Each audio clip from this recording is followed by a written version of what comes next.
Samantala, higit 6,000 magsasaka sa Catanduanes ang nakatanggap ng tulong pinansyal sa ilalim ng Presidential Assistance for Farmers and Fisherfolks.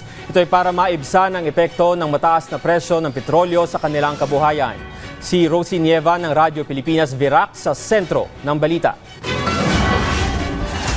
Gaya ng ibang sektor, umaaray ngayon ang mga magsasaka sa Catanduanes dahil sa patuloy na pagtaas ng presyo ng produktong petrolyo, farm inputs at iba pang serbisyo na direktang nakakaapekto sa kanilang kabuhayan. Iba talaga ang pagkakaiba, yung mura pa yung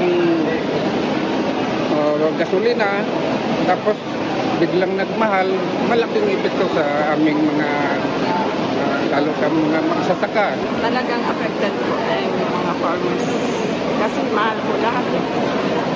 Yung labor, yung lahat po.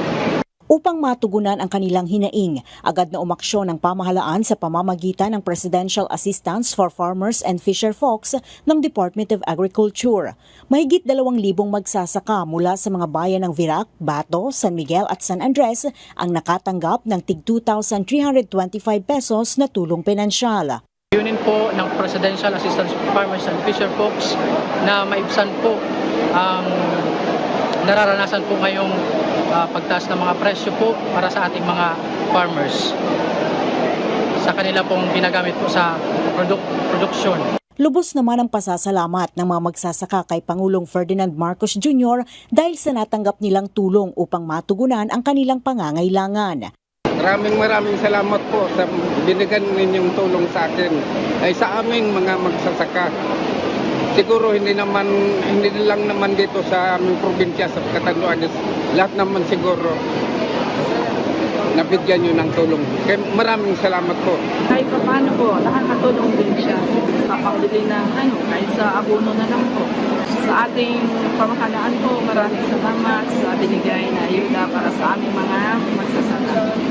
Umabot sa mahigit 6,800 ang bilang ng mga benepisyaryo sa lalawigan na may halos 16 na milyong pisong pondo.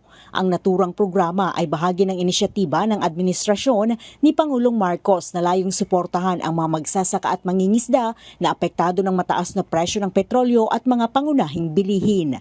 Mula rito sa Catanduanes para sa Integrated State Media, Rosie Nieva ng Radyo Pilipinas, Radyo Publiko.